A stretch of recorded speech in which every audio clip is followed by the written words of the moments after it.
ተዋህዶ መሸሸጊያዬ ኦርቶዶክስ መጠለያዬ ሰላምሽ ከፍ ይበልልኝ እናቴ ሁሌም ኖሪልኝ ሰላምሽ ከፍ ይበልልኝ እናቴ ሁሌም በስመ አብ ወወልድ ወመንፈስ ቅዱስ አሐዱ አምላክ አሜን። ሰላም ተወዳጆች እንደምን አላችሁ? እኔ የፍጥረት ሁሉ ባለቤት እግዚአብሔር ይመስገን በጣም ደህና ነኝ። ተወዳጆች እንዴት ናችሁ? እንግዲህ አብዛኞቻችሁ በውስጥ እንደምትልኩልኝ አቶ ዳንኤል ክብረት እንግዲህ ሰሞኑን ዲያስፖራው ባረፈ ጊዜ አስክሬኑ ወደ ኢትዮጵያ መግባት የለበትም የሚል አንዳንድ ጊዜ በውጭ የሚኖሩ ሰዎች የሚገርመኝ ሂደት አላቸው። ኢትዮጵያን የሆነ ነገር ያደርጋሉ፣ ይሟገታሉ። መጨረሻ ሲሞቱ ለምን ቅበሩን ይላሉ። ማን ባስጠበቀው ሀገር ነው ማን መጥቶ ቢቀበረው? አገር ዝመት ብትባል እኮ ያንን ምን ዘምተው አሜሪካዊው አይዘምትም፣ ጃፓናዊ አይዘምትም፣ ጀርመናዊ አይዘምትም። እኔና እናንተ ነን ምን ዘምተው? እሺ እኛ ዘምተን ባከበርናት ሀገር ለምን ታዲያ ሌላ ነገር ይፈልጋሉ? ዜግነታቸውን ቀይረዋል፣ ፓስፖርት ወስደዋል። የእኛን ችግር ላለመካፈል መርካቶ ቢወደድና ቢረክስ እኔና እናንተ ነው የምንጎዳው ሄደዋል። እነሱ በኒውዮርክና በዋሽንግተን ወይም በለንደንና አምስተርዳም ገበያ ነው የሚመሩት። ሰው ይተውልና ኢትዮጵያን በቃ ይተዋል። በቃ ለኛ እዚሁ ለቀረ ነውና ብትወረር ለምን ዘምተው ብትጎዳ ለምናዋጣው ለኛ መተው ነው ያለባቸው። እንደሱ ቢተውልን ኑሮ ከነሱ ጋር አንነጋገርም። እውነት ነው አያገባችሁ ምንል ነበር። ግን ይመጣሉ፣ ይገባሉ። ለምንድን ነው ዋሽንግተን ዲሲ ቤት ተከራይተው ኢትዮጵያ የሚያድሩት? እዛው ለምን የተከራዩበት ቤት ለምን እዛው አያድሩም? ለምንድን ነው ፌርፋክስ እየሰሩ መርካቶ የሚመለከታቸው? ለምን እዛው ፌርፋክስ አይኖሩ? በቃ ለኛ ለኔ ለናቴ ላክስቴ ላጎቴ ነው ጉዳዩ ካሉ እኮ መተው ነው ያለባቸው። እኛ ግን ይመለከተናል። ሐሳብና ሌሎች እንግዲህ አሁን ከተሾሙበት የብሮድካስት የኃላፊነት ቦታ ተነስተው የሚናገሯቸው ትንተናዎች አሉ እና በዛ ዙሪያ እንግዲህ ቀድሞ እንደምታውቁት የጠቅላይ ሚኒስትሩ የህዝብ ግንኙነት አማካሪ ናቸው። እሳቸው ግን ህዝብን አማክረው ሳይሆን የህዝብ ሰላም ሳይሆን የህዝብ አመጽ ሲተገብር የነበረ ሰውዬ ነው ዳንኤል ማለት ነው። እንግዲህ ዲያቆን ዳንኤል ክብረት በተለምዶ ተብሎ የሚጠራው ሰው እኔ አንድ እውነት ልንገራችሁ። የአንድ ሰው ማንነት ከታወቀ በኋላ ቤተክርስቲያን ለእያንዳንዱ ሰው ዲያቆን ነው ዲያቆን አይደለም ብላ ወረቀት እስከምትሰጥ ድረስ መጠበቅ እኔ አይታየኝም።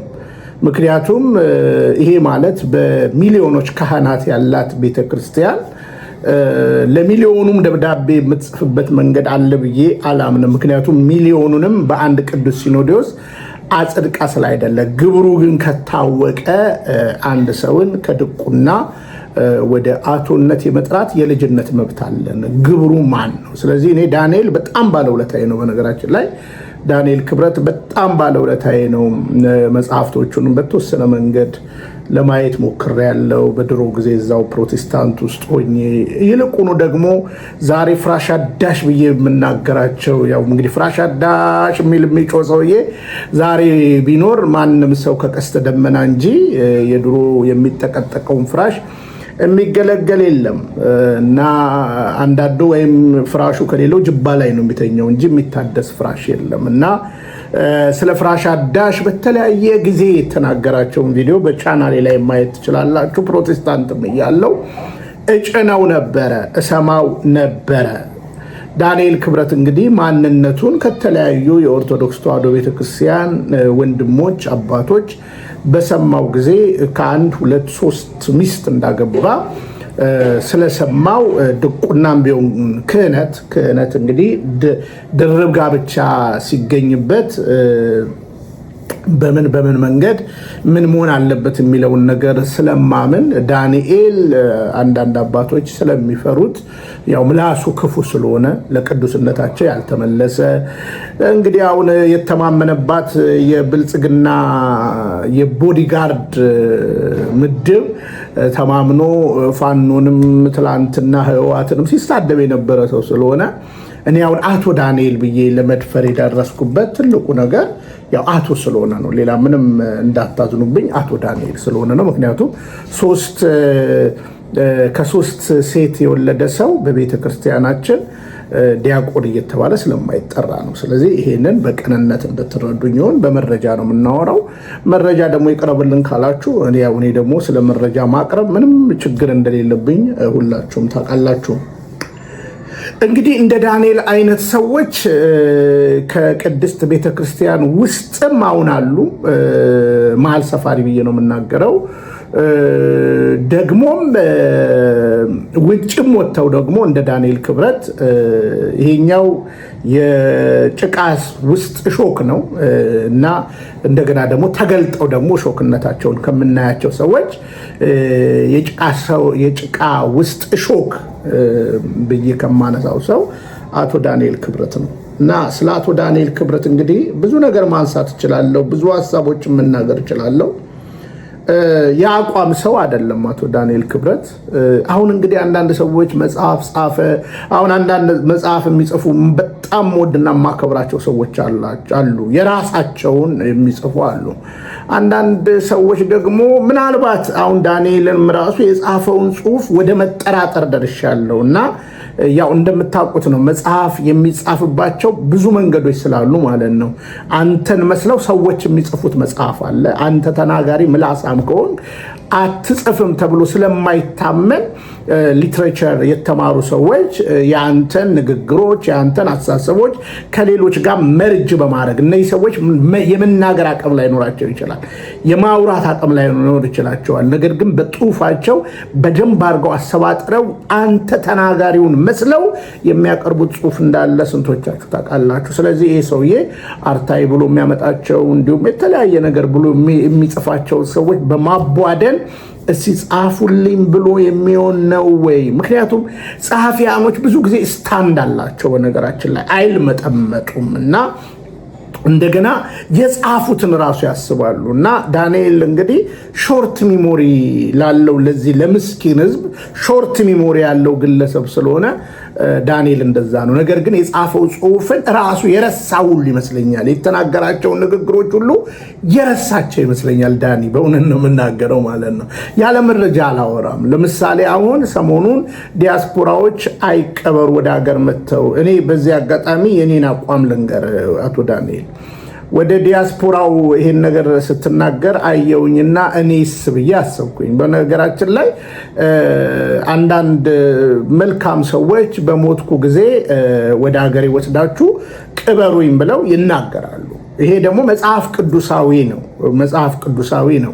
አባታችን አብርሃም ባለቤቱ በሞተች ጊዜ የተቀበረች፣ ከዛ በኋላ እሱ የተቀበረ፣ ልጁ ይስሐቅ የተቀበረ፣ ከዛ በኋላ ያዕቆብ የተቀበረ፣ ዮሴፍ የተቀበረ፣ ወደ አባቶች መቃብር አከማቹኝ የሚልና እስራኤልን ያየ ይመስለኛል። እና በእስራኤል ሀገር እንግዲህ የመቃብር ቦታን ታሪክ ብታጠና ትልቅ ነገር ነው።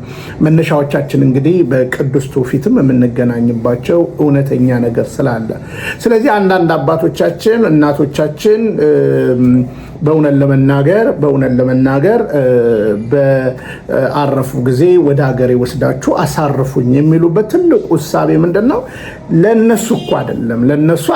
ለነሱ አይደለም። ምክንያቱም የሚወዳቸውና የሚያከብራቸው ህዝብ እርሙን እንዲያወጣ ቤተክርስቲያን አንዲት ናት። አሜሪካንም፣ ካናዳም፣ አውስትራሊያም፣ ኡጋንዳም ሌላም ቦታ ያለች ቤተክርስቲያናችን አንዲት ናት። ግን ብዙዎቻችን አባቶቻችን እንደገና ደግሞ በኦርቶዶክሳዊ ስለሆኑ ያደጉበት ቦታ እዛው እንዲቀበሩ የሚፈልጉ ሰዎች አሉ። ይህ ከቅንነት የመነጨ ነው እንጂ በእውነት ለመናገር አንተ በዚህ ያክል ደፍረህ ለተናገርከው ነገር አስበውም አይደለም። ለምሳሌ ሐዋርያቱን ቆም ብለን ብናስብ ሐዋርያው ቶማስ የት ሞተ? ቅዱስ ትውፊት ማጥናት ትልቅ ነገር ነው። ሐዋርያው ቅዱስ ጳውሎስ የት ተቀበረ? ሐዋርያው ቅዱስ ጴጥሮስ የት ተቃጠለ? ተዘቅዝቆ ተሰቀለ? አባቶቻችን ሐዋርያቱ እነ ዮሐንስ የት ሞቱ? የት ተቀበሩ? ሲያጥናቸው የተወለዱበት ሀገር ላይ ያንን ነገር አላደረጉም። በነገራችን ላይ አንዳንድ ጊዜ ደግሞ የዘር ጉዳይ እንደነ ሰማዕቱ ቅዱስ ጊዮርጊስን ደግሞ የምናጠናባቸው ነገሮች አሉ እና ይሄ ሾርት ሚሞሪ ለሆነ ህዝብ እየረሳክ ነው እንጂ አንተም ብዙ ጊዜ የምታምንበት ነው። አሁን ግን በዲያስፖራው ስለተናደድክ ነው። ለዚህ ሀገር እንግዲህ የጀርባ አጥንት ዲያስፖራው ነው። በነገራችን ላይ እንዳትረሳ፣ አንተ ራስህ በቃል ብዙ ጊዜ ዲያስፖራውን ስታሞግስ ስታመሰግን ነበርክ እና ይሄንን እንግዲህ ለመግቢያ ያክል ነው። ስለኔ እኔ ለምሳሌ አሁን መቼም እያረጀው ነው እንደምታይ።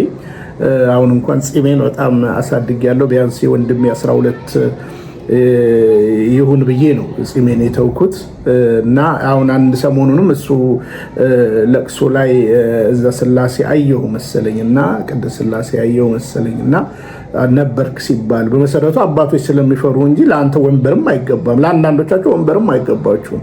አባቶች ያው መቼም ምናምን ብለው ነው ያው ስለሚፈሯችሁ ምክንያቱም በቀልተኞች ስለሆናችሁ ማለት ነው እና ወንበርም አይገባም ለአንተ። እውነት ለመናገር የመንግስት አለቅላቂ ግን እስኪ ዳኒ፣ እኔ አንድ የዛሬውን ንግግርን ከማሰማቴ በፊት አቶ ዳንኤል ክብረት እስኪ ቆይ፣ በመጀመሪያ ደረጃ ወደ ምርጫ ሲገባ ማንን ወክሎ ነበረ ታውቃላችሁ? ትዝ ይላችኋል? የግል እኮ ተወዳዳሪ ነበረ። የብልጽግና ተወዳዳሪ አልነበረም፣ የግል ተወዳዳሪ ነበረ። የግል ተወዳዳሪ ተብሎ ነው እንግዲህ ቀርቦ እንጂ የብልጽግና ካድሬ አልነበረም። የግል ተወዳዳሪ ነበር አቶ ዳንኤል ክብረት። እንዳንተ ጭልጥ ብሎ የገባ ሰው አለ እንዴ? ጭልጥ ብሎ የገባ ግን የዳንኤል እኮ አካሄድ እኮ ለጠቅላዩም እኮ አይመችም። ለመሰላችሁ ዳንኤል እንትን ነው የውሃ ላይ ኩበት ነው። በቃ ገብቷችሁ ነገ ይከረበታል፣ እርግጠኛ ሆኜ የምነግራችሁ። ግን እስኪ ከዚህ በፊት 1-2 ቪዲዮዎች እንግዲህ ላንሳላችሁና ከዛ በኋላ እንቀጥላለን። ለማንኛውም የሰሞኑን ንግግር አሰምቼ ከዛ በኋላ የዳንኤል ዝም ብላችሁ በሚሞሪያችሁ ዳንኤል ማን ነበር? አሁን ቀደም ክሊክ አደረኩላችሁ አይደለ? ዳንኤል እንግዲህ ሲገባ ራሱ የገባበት ነገር ምን ብሎ ነው የገባው? ብልጽግና ነኝ ብሏል። የግል ተወዳዳሪ ለዛው ከፕሬዚዳንትነት ከጠበቅናቸው በቃ እኛም እኮ ዳኒ አለን እና ለምን ያው ስለተማርንበት ጠንካራ ስለሆነ ምናምን ብለን ደግሞ ያው ምስስ ቤተክርስቲያን አሁን ማህበረ ቅዱሳን ተብሎ በተለያየ ነገር በቃ ጥሩ የተናገሩ ሰዎችን ጥሩ ነዋሪዎች መስለው ሰዎች ይደግፏቸዋል። እና ዳኒ ጥሩ ተናጋሪ ነው፣ ግን ጥሩ የሚውል ሰው አይደለም። በነገራችን ላይ እኔ ነው ያየሁት እና ልምጥምጥ ነው እና በመረጃ ነው አሁን ቀጥዬ የማሳያችሁ።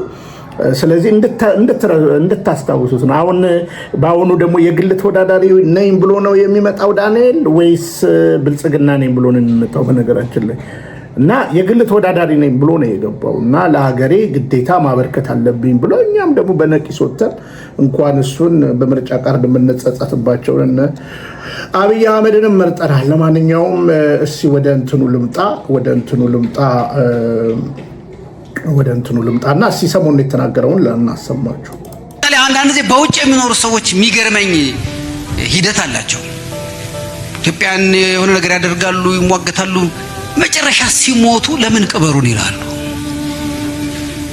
ማን ባስጠበቀው አገር ነው ማን መጥቶ የሚቀበረው? አገር ዝመት ብትባል እኮ እኛንን ምን ዘምተው? አሜሪካዊው አይዘምትም፣ ጃፓናዊ አይዘምትም፣ ጀርመናዊ አይዘምትም። እኔና እናንተ ነን ምን ዘምተው? እሺ እኛ ዘምተን ባከበርናት ሀገር ለምን ታዲያ ሌላ ነገር ይፈልጋሉ? ዜግነታቸውን ቀይረዋል፣ ፓስፖርት ወስደዋል። የእኛን ችግር ላለመካፈል መርካቶ ቢወደድና ቢረክስ እኔና እናንተ ነው የምንጎዳው ሄደዋል። እነሱ በኒውዮርክና በዋሽንግተን ወይም በለንደንና በአምስተርዳም ገበያ ነው የሚመሩት። ሰው ይተውልና ኢትዮጵያን በቃ ይተዋል። በቃ ለኛ እዚሁ ለቀረ ነውና ብትወረር ለምን ዘምተው ብትጎዳ ለምን አዋጣው ለኛ መተው ነው ያለባቸው። እንደሱ ቢተውልን ኑሮ ከነሱ ጋር አንነጋገርም። እውነት ነው አያገባችሁ ምንል ነበር። ግን ይመጣሉ፣ ይገባሉ። ለምንድን ነው ዋሽንግተን ዲሲ ቤት ተከራይተው ኢትዮጵያ የሚያድሩት? እዛው ለምን የተከራዩበት ቤት ለምን እዛው አያድሩም? ለምንድን ነው ፌርፋክስ እየሰሩ መርካቶ የሚመለከታቸው? ለምን እዛው ፌርፋክስ አይኖርም? በቃ ለኔ ለእናቴ ላክስቴ ላጎቴ ነው ጉዳዩ ካሉ እኮ መተው ነው ያለባቸው። እኛ ግን ይመለከተናል። እቺ ሀገር ብትፈርስ መጀመሪያ ምን ጎዳውኛል? ሀገር ምናጣውኛል። እዚህ ሀገር መንግስት ባይኖር መንግስት የሌላቸው ሀገሮች የሆኑትን ምን ሆነው እኛ ነን። አያገባህም፣ አይመለከትህም ወይም ደግሞ አንተ አነስተኛ ነው ሚናህ ሊባል የሚችል አካል መኖር የለበትም። እንደዛ ሲባል ይሄ ከኢትዮጵያዊ ትርክት ጋር ይጋጫል ብሎ እምቢ ማለት መቻል አለበት። ሲጋበዝ ብቻ ወይም ና ሲባል ብቻ አይደለም። በሀገር ጉዳይ በነገራችን ላይ ድንኳን ሰባሪነት ያስፈልጋል።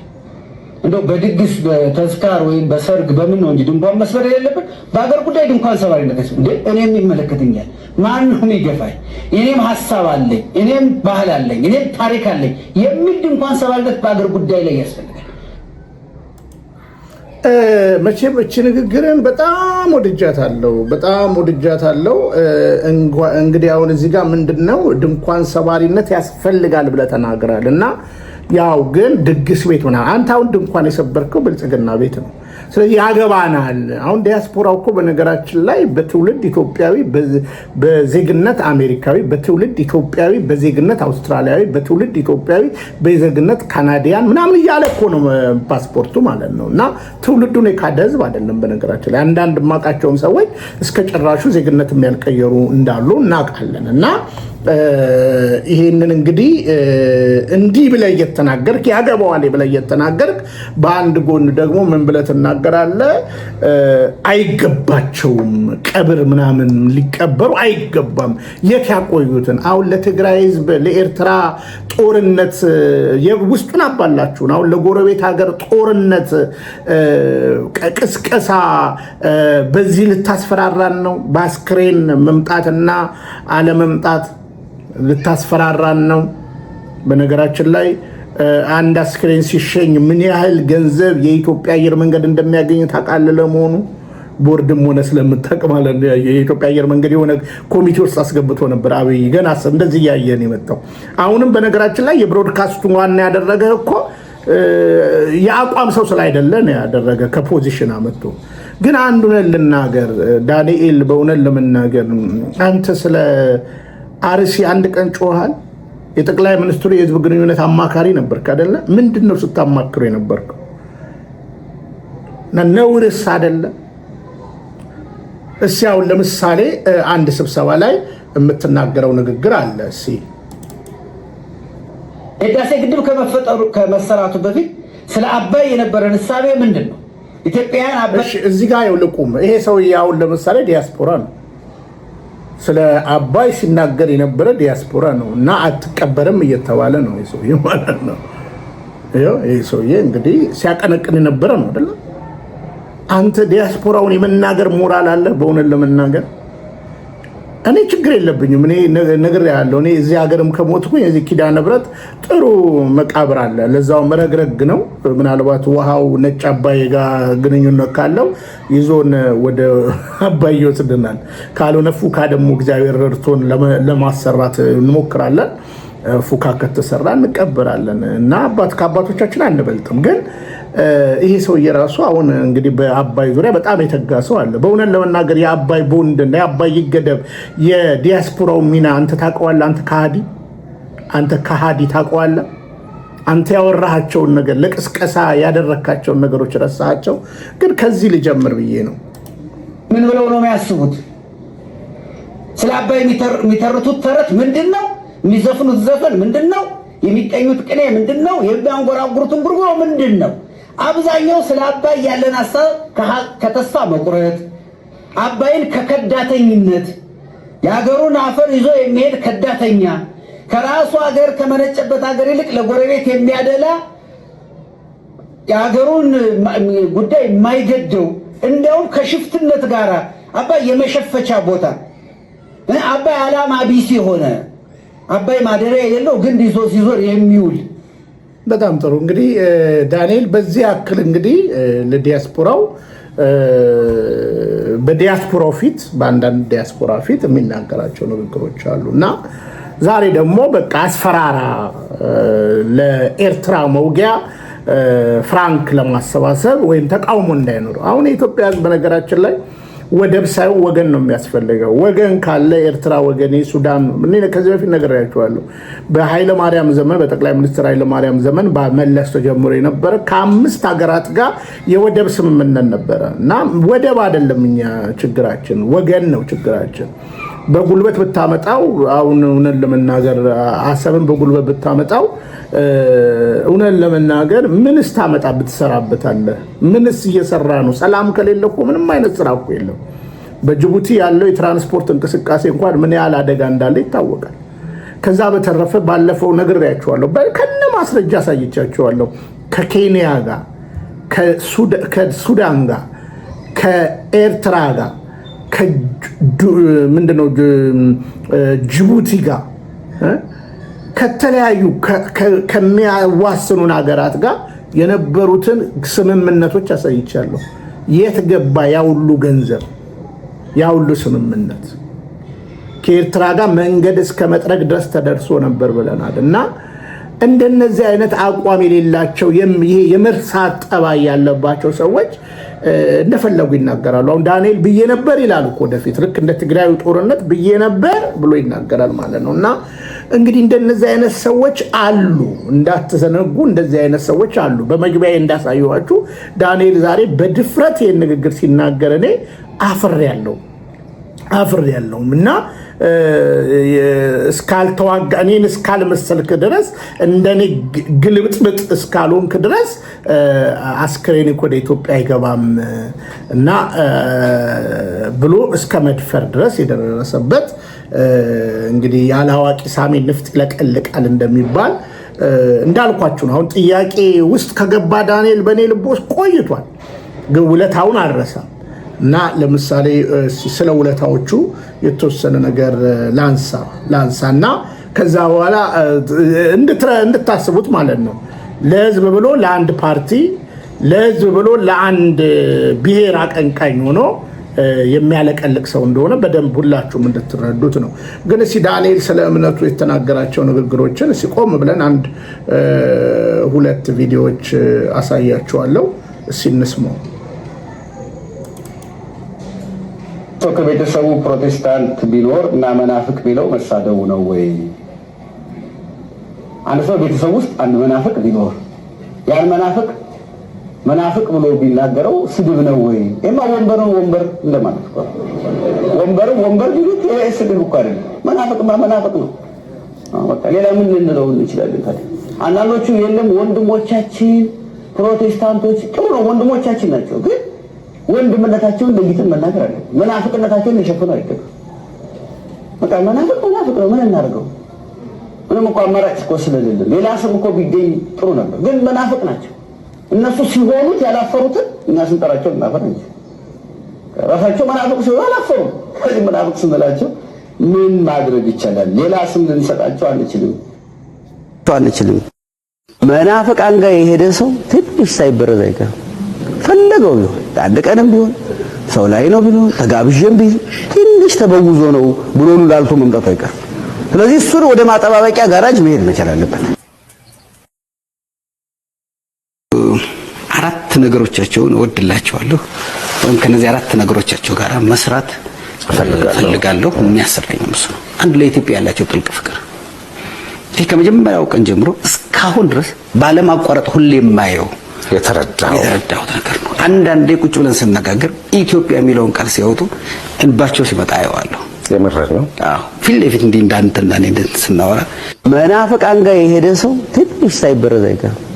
ፈለገው ቢሆን አንድ ቀንም ቢሆን ሰው ላይ ነው ቢሆን ተጋብዤም ቢሆን ትንሽ ተበውዞ ነው ብሎኑ ላልቶ መምጣቱ አይቀርም። ስለዚህ እሱን ወደ ማጠባበቂያ ጋራጅ መሄድ መቻል አለበት። አንዳንዴ እንዲያውም እኛ እዚች ሀገር መፈጠር አልነበረብንም። እኛ እቺ ሀገር ከኛ የተሻለ ነበረ ሊኖራት የሚገባው ሲሉ እምባስ ያቀራቸው ያለው ይሄ ዝም ብሎ አይመጣም። ምክንያቱም እኔ እንደዛ አይነት ለመሆን እንዳልቻልኩ አውቀዋለሁ። በአገሬን በተመለከተ ስለ ሀገራቸው ጥልቅ ፍቅር እንዳላቸው አውቃለሁ። እዚህ ሀገር ያላችሁ ሰዎች፣ በዚህ በአዲስ ዓለም ማርያም ዙሪያ ያላችሁ ሰዎች ታስታውሳላችሁ። ከጥቂት ዓመታት በፊት እዚህ ቤተክርስቲያን እመቤታችን እጅግ አስደናቂ ተአምር አድርጋለች። ከጥንት ጀምሮ በአባቶቻችን ቆሎ እየበሉ የደፈረሰ ውሃ እየጠጡ መቃብር ቤት እየተኙ የጠበቋቸውን ታላላቅ ቅርሶችና ንዋያተ ቅድሳት ሌቦቹ እንዘርፋለን ብለው መተው ነበር። እመቤታችን እግራቸውን ቄጠማ አይናቸውን ጨለማ አድርጋ ከአካባቢው ሳይርቁ አንድ ቦታ ተቀምጠው እንዲያዙ አላደረገችም? ለዚህ እናንተ ምስክሮች አይደላችሁም? ታዲያ ከዚህ በላይ ምን ታምር እንፈልጋለን? እኮ በተአምረ ማርያም የሚጻፍ ታምር እኮ ነው። ይህን በአይናችን አይተን በተአምረ ማርያም ላይ እንዲህ ያለ ታምር ሲባል ሰው ይገርመዋል። ለምን ይገርመዋል? እግዚአብሔር የተአምራት አምላክ እኮ ነው። በየቦታችን ለእግዚአብሔር ምስጋና ስለማንሰጥ እንጂ በየህይወታችን፣ በየትዳራችን፣ በየቤታችን፣ በየመስሪያ ቤታችን እኮ እጅግ በጣም ብዙ ድንቅ ተአምር እኮ እግዚአብሔር አድርጓል። ሰሞኑን ሶሪያ በጦርነት ውስጥ ናት። ታውቃላችሁ?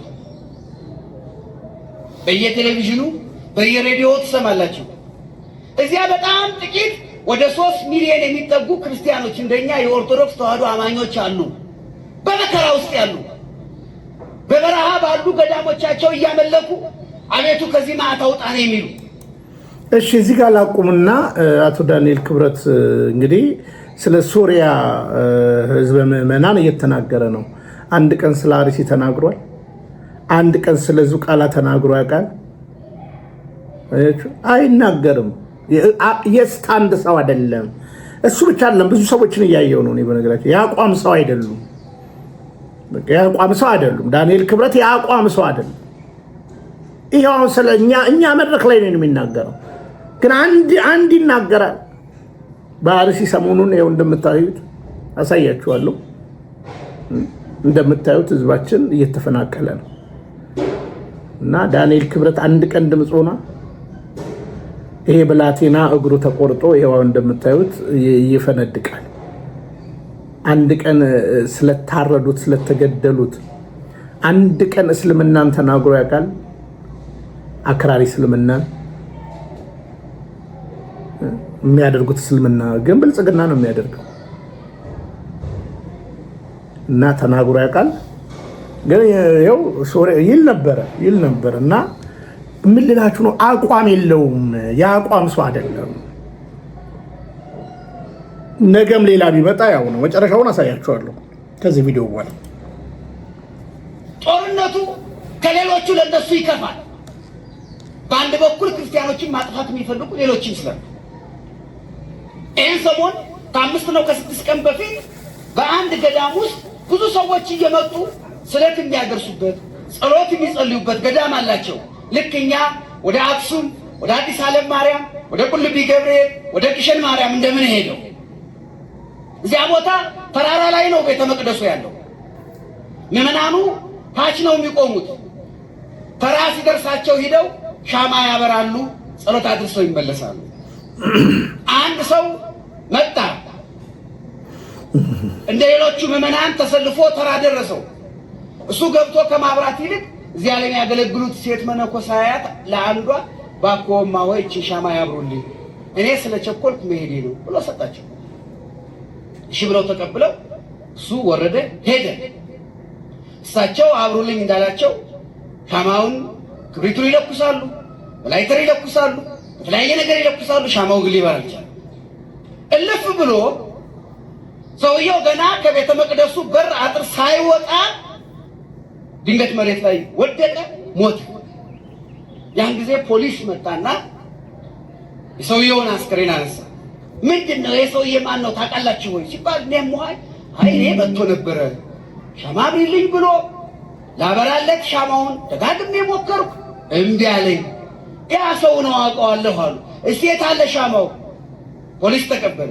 ሲያየው ለካ ሻማ አይደለም ተቀጣጣይ ፈንጂ ነው የሰጣቸው ለሚስል ያን ገዳም ለማጥፋት ነበር። እግዚአብሔር ግን ስራ የሚሰራ አምላክ ስለሆነ እንዳይቃጠል አደረገው። እግዚአብሔር የታምራት አምላክ ነው። ድንቅ የሚሰራ አምላክ ነው እግዚአብሔር።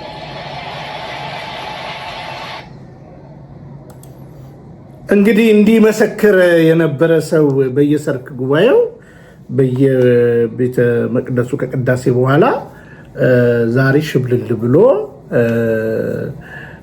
እንግዲህ የገዳም አባቶች በሱ ዘመን መንግስታዊ ስልጣን በያዘበት ዘመን አንድም ሳይናገርላቸው እንደፈለገ ይልቁኑ የሚበጠብጥ ሰው ሆኗል። ለማንኛውም እስኪ ዳንኤልን እንየው። አንድ ምን የማላውቀውን ታሪክ አልናገርም፣ ቀጥዬ እናገራለሁ። እስኪ እንየው።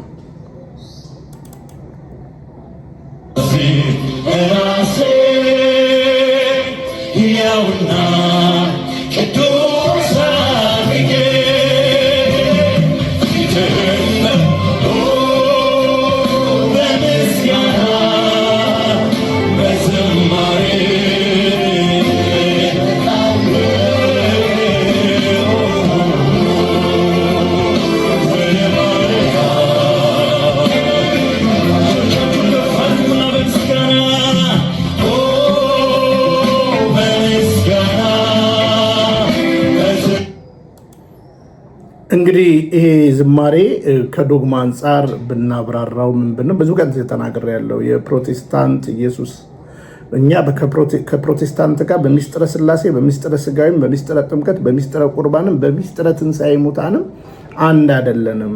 እንደ አንድ እንደነበረ ሰው ይሄን ነው የምለው። አሁን እንግዲህ አሉ የሚሉ ባሉ ስኮላሮችም ምን እንደሚሉ ሰምታችኋል። አንድ አይደለንም በእውነት ለመናገር እና ይሄንን እንግዲህ ብዙ ቀን እየተናገርን ነው። እንግዲህ ዳንኤል ከዚህ በፊት ያለውን ስለ መናፍቅ ሰምታችኋል። ይሄን ጉባኤ ነግራችኋለሁ ምን እንደሆነ አንዴ እንደገና እንስማው። ቅዱስ የሚረዳው ሰው ብቻ የሚሰራው ስራ ነው። እንዲህ አይነት ስራ በዚያ በድካም ሰው በጣም ስደክም ያን ጊዜ ኃይለኛ ሆናለሁ ይላል ቅዱስ ጳውሎስ። ሰው ሲደክም በስጋ በደከመ ቁጥር የእግዚአብሔር ኃይል በሱ ላይ መገለጥ ይጀምራል። ሰውየው በስጋ ደግሞ በጣም ጉልበተኛ ሲሆን እንደ ሳምሶን እግዚአብሔር ኃይል በሱ ላይ አይገለጥም። መጨረሻ ሰውየው ሻምፒዮን ነኝ ስለሚል ማለት ነው። እንዲህ አይነት ሰዎች በዚህ በዘመኑ ባያስነሳ ኖሮ ቅዱስ መጽሐፍ እንዳለው እንደ ሶዶም በሆነ እንደ ገሞራ በጠፋን ነበር ከሚባልላቸው ሰዎች አንዱ ናቸው። ሶስተኛ ይሄንን አደራ ተቀብለው ያሳተመችው የገርጂ አማኑኤል ቤተክርስቲያን ይመሰግናሉ።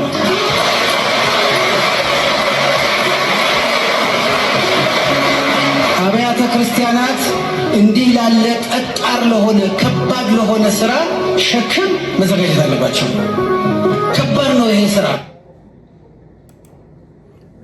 እሺ እንግዲህ ዳንኤልን በስተመጨረሻ ሁለት ቪዲዮ አሳይቼ ጨርሳለሁ። ይሄን ታሪክ ላይ ጠንቅቄ ያውቀዋለሁ። በነገራችን ላይ ዳንኤል ራሱም አሁን እንግዲህ ፕሮቴስታንት ቸርች ተገኝቶ ነው እየተናገረ ያለው። ጋሽ ብሉጽ እንግዲህ የምወዳቸውና የማከብራቸው የሄርሜኔቲክስ አስተማሪ ናቸው። በቴዎሎጂ ኮሌጅ በነበርኩ ጊዜም እንዲሁም ደግሞ በጣም ወዳጄ ናቸው። ሙሉ ወንጌል ነበሩ። ከዛ በኋላ እኛ ጋር ደግሞ አዲስ አበባ ባይብል ኮሌጅ መምህር ነበሩ እና የግሪክ ትምህርትና አሁን እውነት ለመናገር እኚህ ሰውዬ አሁን ይሄ መጽሐፍ ሲቀርብ ሲያዩ እውነት ለመናገር ተው መጽሐፌን ተው ምን አገባችሁ ምናምን የሚሉ ይመስለኛል። ለምን እንደሆነ ታውቃላችሁ? ጋሽ ብሉጽ ታመው ነበረ። እኛ ጋር ባይብል ኮሌጅ ነበር የሚሰሩት። ለዛውም እኔ ዋና ቢሮ ኃላፊ ከመሆኔ በፊት ወይም ከአራት ወንድሞቼ ጋር ለዚህ ማለት ጸጸትበትን ነገር ነው የምነግራችሁ። ከኤቢሲ አሜሪካ ሀገር ሄደው ታመው ይመጣሉ። ከታመው ከመጡ በኋላ አንድም ጠያቂ አልነበራቸውም ጋሽ ብሉጽ። ከዛ ለባይብል ኮሌጁ ፕሪንሲፓል ለፓስተር ተስፋዬ ዋጋሪ እንዲሁም ደግሞ ለጀነራል ሴክሬተሩ ለእኛ አለቃችን ለዮናስ አረፋይኔ በእውነት ለመናገር እንዲሁም ለአስተዳደርና ፋይናንሷ ለወይዘሮ አስቴር እኚህ ሰው ታመው አልጋ ላይ ናቸው። አቶዝ መኪና ነበራቸው እና እባካችሁ ከማረፋቸው በፊት አንደኛ ደሞዛቸው መሰጠት አለበት። ለተወሰኑ ወራት ገንዘብ አልሰጧቸውም ባይብል ኮሌጁ ማለት ነው። እና የተወሰነ ገንዘብ ኮሌክት ተደርጎ መሰጠት አለበት ብዬ በጽኑ ተሟግቼ አሁን የምታዩት አጨብጫቢ ሁሉ የጋሽ ብሉጽ ቀብር ላይ የለም። በነገራችን ላይ የጋሽ ብሉጽ ቀብር ላይ የለም። እኔ አማኑኤል ቤተክርስቲያን እንግዲህ ገርጂ እሳቸው ስለሚኖሩ ገርጂ ኮንዶሚኒየም ስለሚኖሩ ምናልባት እዛው ቀርቧቸው ሄደው ይሆን አላውቅም። እና የመጽሐፍ እንግዲህ ወይም ልጆቻቸው ወይም ባለቤታቸው ወይም ልጆቻቸው በገርጂ አማኑኤል ታደርጎ ታትሞ ቢዝነስ ስለሆነ ማለት ነው የግሪክ ትርጉም ተብሎ ነው። እና ሰውየው በሕይወት እያሉ ዞር ብላችሁ ያላያችኋቸው ሰዎች ዛሬ የጋሽ ብሉጽን እንደዚህ ማለቅለቅ እኔ አፍራለሁ። አሁን ዳንኤል ዝም ብሎ አይደለም፣ አሁን የማያውቀውንም እየተናገረ ስላለ ማለት ነው። ጋሽ ብሉጽን ይታወቃቸዋል። ከዛ በተረፈ ግን ዳንኤል ቅድም ባሳየዋችሁ ቪዲዮ እኔ አሁን እዚህ ብዙ ፕሮቴስታንቶች ኢንቫይት ያደርጉኛል ወደ ጉባኤያቸው። እኔ አልሄድም፣ በንጹህ ሕሊና ነው፣ ካለማክበር ከምናምን አይደለም። አልሄድም። ደግሞ እንግዲህ ጊዜ ሰጥቶን እንወያያለን በዚህ ጉዳይ ላይ። ብዙዎች የሐሙስ ግራ ጠባ ጊዜ በጣም ጋብዘውኛ ጋር አልሄድም። ዳንኤል ግን መናፍቅ ጋር ምንም አይነት ነገር መኖር የለበትም። ለእንዲህ አይነት ነገር ከታየ ለዛም የለቀቀ ነገር አለ ሁሉ ብሎ ይናገር ነበር። አያችሁ፣ ገንዘብ ካለ እንደፈለግ ትሆናለ። እና አቶ ዳንኤል ይሄ ነው በነገራችን ላይ በጣም ለታሪክ የሚመዘገብ የክህደት የመገለባበጥ ግለሰባዊ ቅራቅንቦ ወዳድነት የታየበት ሰው ነው አቶ ዳንኤል ክብረት። እና ነገም ከዚህ ባሰ ሊናገር ይችላል። ሁለት ቪዲዮዎች ላሳይና ላጠናቅ። ፖለቲካዊ እሳቤ ያለኝ የመንግስት ወይም የህዝብ አገልጋይ ነኝ ብዬ ነው የማምነው። ፖለቲከኛ እንደሆን ካታስብ ፖለቲካዊ እሳቤዎች ግን አሉ። ፖለቲከኛ የምትለው ምን አይነት ሰው ሲሆን ነው? አሁን ባለው እሱን ለመበየን በጣም ችግር ነው። በእኛ ሀገር ፖለቲከኛ የምትለው ብዙ ጊዜ የፖለቲካ ፓርቲ ወይም ፓርቲዛን ፖለቲክስ ስለሆነ በእኛ ሀገር ወይም ደግሞ የተቃውሞ ፖለቲካን ስለሆነ ፖለቲከኝነት የምንለው ወይም በሆነ መዋቅር ውስጥ የምናስበውን ስለሆነ ፖለቲከኛ የምንለው እንጂ ፖለቲከኛ ማለት ፖለቲካዊ እሳቤ ያለው እና አገር እንዲህ ብትተዳደር፣ ህዝብ እንዲህ ብትተዳደር፣ ኢኮኖሚ እንዲህ ቢተዳደር ጥሩ ነው ብሎ የሚያስበውን ሰውዬ ከሆነ የዛ አካል ላይ እንደዛ አይነት እሳቤ ያላቸው ሰዎችን ፖለቲከኛ የምንላቸው እኮ። ፖለቲከኛ የምንለው የፖለቲካ ፓርቲ ፖለቲከኝነት ወይም የቡድን ፖለቲከኝነት ወይም አንድን ርዕዮት አለ፣ ለምሳሌ ሶሻሊዝምን የሚከተል ኮሚኒዝምን የሚከተል ሊበራሊዝምን የሚከተል ካፒታሊዝምን የሚከተል ምናምኒዝምን የሚከተል አድርገህ ከሆነ ሶስት የለውበትም። ግን ኢትዮጵያ እንዴት ትተዳደር ጥሩ ነው፣ የኢትዮጵያ መንግስት አስተዳደር እንዴት ቢሆን ለሁላችንም ጥሩ ነው፣ ኢኮኖሚ እንዴት ቢመራ፣ ማህበራዊ ህይወቱ እንዴት ቢመራ የሚለውን ማለት ፖለቲካ የሀገር አስተዳደር ወይም የመንግስት አስተዳደር እሳቤ አድርገን ካሰብነው በዛ መልኩ ሁላችንም ፖለቲከኞች ነን። በዛ አይነት እሳቤ የሌለው ሰው የለም ብዬ ስለማስብ ማለት ነው። እና ለእኔ በዛ መልኩ ነው። በነገራችን ላይ ምህረት ደበበን ማውቀዋለሁ፣ ዳንኤል ክብረትን ማውቀዋለሁ። ምህረት ደበበን እንደምታውቁት የዘማሪ ዳግማዊ ጥላሁን ሚስት አሜሪካ በሄደች ጊዜ እሱ ለአገልግሎት ሄሎ ያው እሷ አስረግዟት ምናምን እና በህይወታቸው የቀለዱ ሰዎች በህዝብ መቀለድ ኖርማል ነው። እና ዳንኤል ክብረት እንግዲህ እንደዚህ እያለ ነው የብልጽግና ጆከር እንግዲህ በመጀመሪያ እንግዲህ እሱ አሁን በሀገርና በብልጽግና ጆከር ሆኜ ላገልግል ነው። ግን እውነቴን ነው የምነግራችሁ፣ ለሀገር ላይ አይሰካም። ዳኒ የሚሰካው ጆከርነቱን የሚሰካው ብልጽግና ላይ ነው። አትንኩበት ብልጽግና በአጭር አማርኛ፣ ለምን የቅራቅንቦ ደጋፊው ስለሆነ ማለት ነው። እና እውነታው ይሄ ነው በግልጽ አማርኛ እንግዲህ። ስለዚህ ሰው በፓርላማም ደፍረው የተናገሩ ሰዎች አሉ፣ የቅርብ ሰዎችም ያውቃሉ። ዛሬ እንግዲህ አባቶቻችን መች ይነቃሉ? አንዳንዶች ደግሞ እንደ ዳንኤል ክብረት አይነት ካራክተር ያላቸው ስለሆኑ ነው ብዬ አስባለሁ። እና እዚያው ኡጋንዳ ባለውበት አገር አንድ ጀግና እናት ነበሩ እና ዳንኤል ክብረት እዚህ ሀገር መጥቶ አናስገባም ብለውት ያውቃሉ። አናስገባም። ከዛ የአመፅ ህዝብ ከቤተ ክርስቲያን ውጭ ሰብስቦ አንዳንድ ነገር አድርጎ የሄደበትም ጊዜ እንዳለ ነግረውኛል። እና ዳንኤል ሳሙና ነው እና ብዙ አትረበሹ። ዳንኤል ስላለ አይደለም። ዳንኤል ራሱ ሊኖር ይችላል አይችልም፣ እንዳልኳችሁ ነው። ያለ ጆከር እንጫወት የሚባልበት ጊዜ ስለሚመጣ ማለት ነው። ስለ ሀገር ያለ እንደነዚህ አይነት ሰዎች እናውራ የሚባልበት ጊዜ ስለሚመጣና ጆከሮች ለጥቂት ጊዜ ነው። በነገራችን ላይ ለጊዜው ይጎዱናል፣ ለጊዜው ይሰብሩናል፣ ለጊዜው ያሳዝኑናል፣ እንደዚህ ይሆናሉ። ግን አንድ ቀን ይነሳሉ እና ለጆከሩ ዳኒ ምንም አትረበሹ። ለማንኛውም እኚህ የፓርላመንት ጀግና የሚናገሩትን ሰምተን እንጨርሳለን። እንዲመሩ በቀረቡት በተከበሩ ዳንኤል ክብረት ሹመት ላይ ግን ተቃውሞ ማሰማት ፈልጋለሁ። አንደኛ የተከበሩ አቶ ዳንኤል ክብረት የሃይማኖት መምህር ሆነው ረዥም ጊዜ የምናውቃቸው ናቸው። ለአንዳንዶቻችን በወጣትነት ጊዜያችን ጽሑፋቸውን እያነበብን የተማርንባቸው እንዳሪያ በንቆጣቸው የነበሩ ሰው ናቸው። ቅርብ ጊዜ የመንግስት ተሿሚ ከሆኑ በኋላ ግን እያደረጉት ያለው እንቅስቃሴ ላሉበት የጠቅላይ ሚኒስትሩ የማህበራዊ ጉዳይ አማካሪነት ማይመጠጥ በዋነኝነት የጦርነት ፕሮፓጋንዳ አሳላጭና አከታታይ ሆኖ አግኝቻቸዋለሁ ብዬ አስባለሁ። በዚህ በጣም አዝናለሁ። ይህ ጉዳይ ባይዘወይ የኔ ጀጅመንት ብቻ ሳይሆን የአሜሪካ ስቴት ዲፓርትመንትም አደገኛና አሳሳቢ ፕሮፓጋንዳ የሚቀሰቅሱ ብሎ ከዚህ አይነት ድርጊታቸው የሚታቀሉ ብሎ መግለጫ ያወጣባቸው ናቸው። እሱ ብቻ አይደለም። በሰሜኑ ጦርነት ወቅት ሁላችንም የነበርንበት አሰላለፍ ይታወቃል። በዛ ወቅት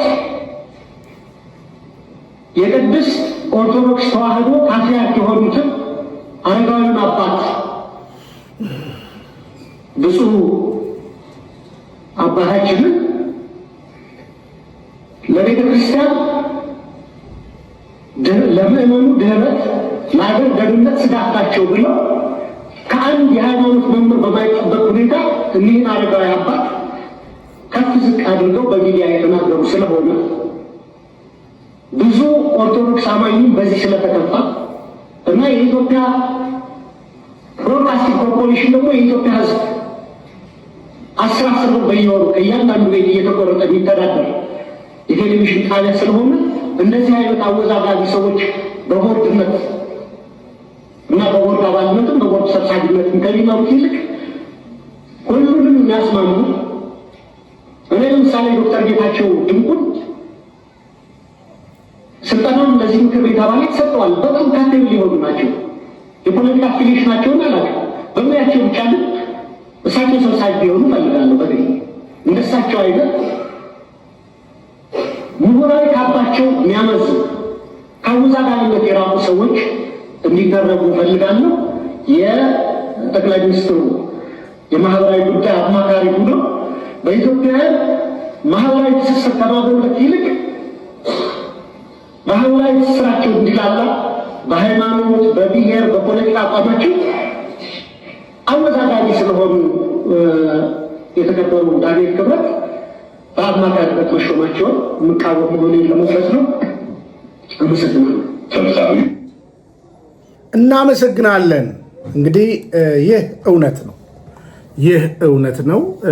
ዳንኤል ክብረት እንግዲህ ትላንትና ጃዊ፣ ትላንትና ቅዱስነታቸውን፣ ትላንትና ምን ያላቦካው ነገር አለ እና ጆከሮች የማይኖሩበት የካርታ ጨዋታ ይኖራልና እንደነዚህ አይነት አወዛጋቢ ሰዎችን ለምንዳ የተታለሉ ሰዎችን እግዚአብሔር ከዓይናችንም ያስወግድልን ጸሎቴ ነው። ምክንያቱም ስናያቸው ነው አንዳንድ ነገራቸው ትዝ የሚለን ማለት ነው እና እግዚአብሔር ይርዳው አቶ ዳንኤልን። እንግዲህ እኔ ይሄ ነው እንግዲህ ብዙዎቻችሁ ስለጠየቃችሁ የምነው ዝም አልክ በዳንኤል ክብረት ዙሪያ ስላላችሁኝ በመጀመሪያ ደረጃ በቃ ከማፍርባቸው ሰዎች አንዱ ስለሆነ ነው። ከልብ ነው የምወዳችሁ፣ ከልብ ነው የማከብራችሁ። ብንያም ሽታዬ ነኝ። ፍቅረ ኢየሱስ ከስደት ሀገር ኡጋንዳ ካምፓላ። ሰላም እግዚአብሔር ከሁላችሁ ጋር ይሆን። ሰላም። የግብፅን ከተሞች ተተነተን በበረሃው ስንሄድ ምድርን ሞልተን እንዳነካኝ አንሳ ግሬ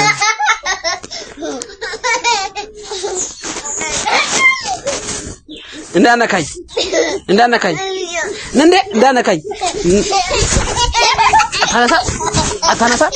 አታነሳም ተዋህዶ መሸሸጊያዬ ኦርቶዶክስ መጠለያዬ ሰላምሽ ከፍ ይበልልኝ እናቴ ሁሌም ኖሪልኝ ሰላምሽ ከፍ ይበልልኝ